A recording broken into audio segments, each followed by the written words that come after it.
따라서 주님이 이 환경 가운데, 폭풍 가운데에, 풍랑 가운데 하시고 싶은 것이 있는데, 그것이 바로 무엇이냐면 하나님이 그것을 자기를 나타내고 싶은 거예요. 이 말을 신학적으로 말하면 하나님이 자기 자신을 계시하고 싶은 거예요. 50절 말씀 우리 읽기 전에 한번 저를 보세요.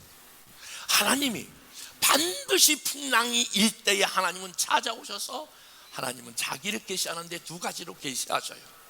하나는 말씀과 하나는 기적이에요. 따라서 봅시다. 말씀과 기적.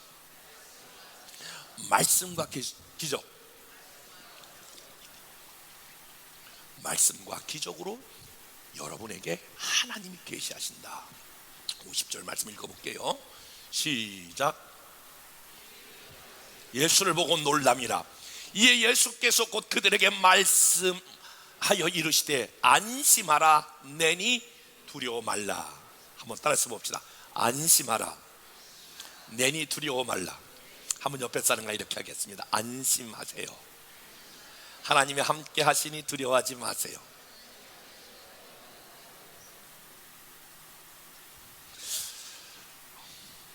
저는 설교자로 34년 이상 강단에서 설교한 사람입니다.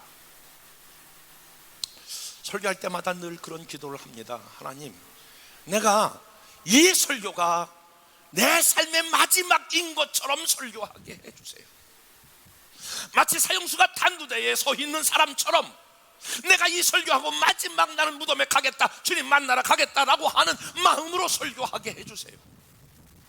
그 사실 지금도 이렇게 여러분이 때로는 듣기 거북할 만큼 제가 소리를 치며 여러분 설교하는 것은 저는 이 설교가 마지막이라고 생각하고 최선을 다해서 설교하는 거예요. 나는 여러분들에게 질문을 던지고 싶어요. 여러분은 어떤 자세로 설교 시간에 설교를 듣고 계시나요? 여러분은 도대체 하나님의 음성을 어떻게 듣는다고 여러분은 생각하세요? 여러분은 하나님께서 하나님의 살아계심을 어떻게 계시한다고 여러분 생각하시냐, 그런 말이에요. 제가 목회하면서 가장 슬프고 아플 때가 있어요. 그것은 바로 설교를 듣는 사람이 설교를 들었음에도 불구하고 내게 아무런 설교와는 상관이 없는 삶을 살아가는 거예요.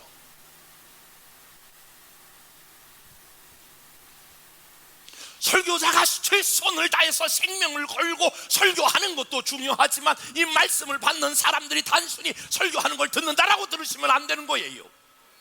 이 설교는 하나님께서 지금 나에게 말씀하신다.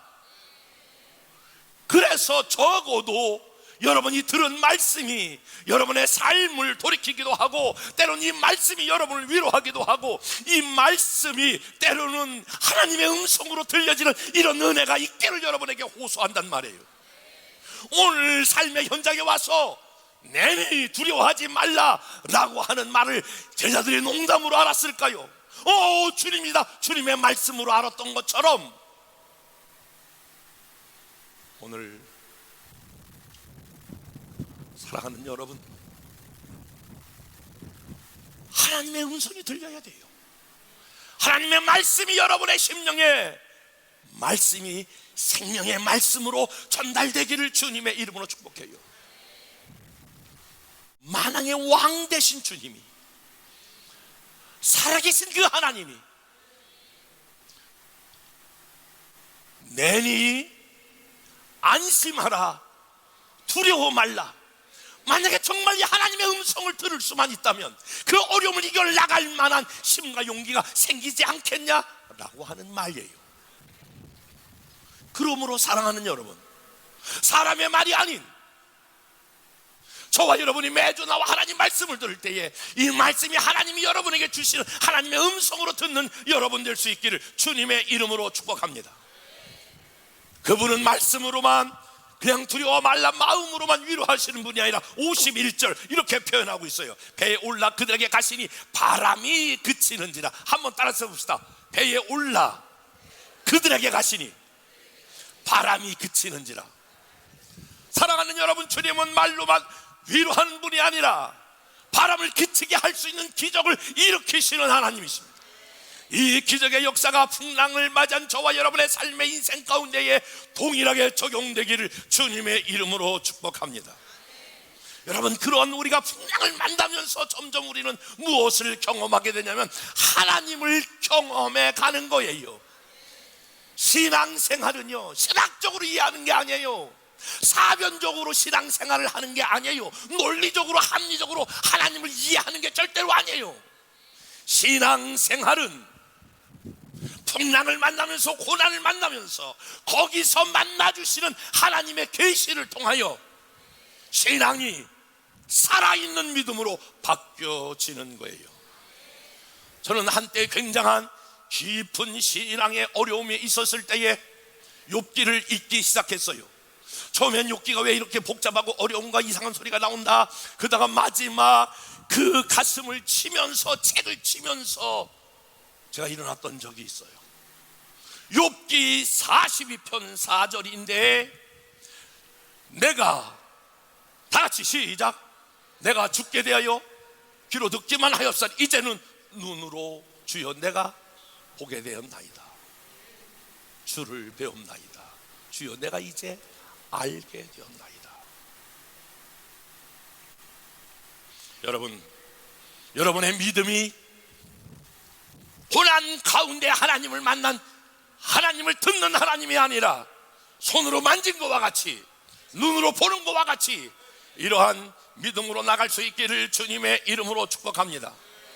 아이들을 기를 때에 보았던 텔레비전 내용이 생각이 나요. 그 아이들이 봤던 책도 좀 읽었어요. 그 뭐냐면 둘리라고 하는 그러한 애니메이션 영화예요. 그런데 그 둘리라고 하는 소년이 아버지도 거인이고 엄마도 거인이에요. 그런데 그 둘리라고 하는 소년은 조그만 아이예요. 엄마 아버지가 걱정을 했어요. 얘도 늘 자기가 작다는 것 때문에 늘 마음이 어려웠어요. 그런데 어느 날 괴물이 둘리에게 찾아오는데 그 둘리가 그때 마침 누구랑 같이 있었냐면 여자친구, 트리시아라고 하는 여자친구와 같이 있어요. 근데 그 괴물이 나타나가지고 둘리와 그 트리시아를 딱 공격하는 거예요. 그때 둘리가 딱 돌아서면서 맞서는 순간에 키가 2피트가 딱 자라더라고요. 야, 트리시아야 도망가자. 그리고 둘리가 막 도망가는데 괴물이 성큼성큼 오는데 탁 덮치려고 할 때 다시 둘리가 돌아서면서 그 괴물과 맞서는 순간 다시 2피트가 자라더라고요. 야, 도망가자. 다시 도망가는데 따라올 때에 칼을 딱 들고 둘리가 괴물을 맞서는 순간, 어느 순간에 괴물보다 큰 둘리로 바뀌어져 있는 거예요. 오래전에 보았던 한 편의 작은 그런 영화고 책이었는데 굉장히 제 마음에는 시사하는 바가 컸어요.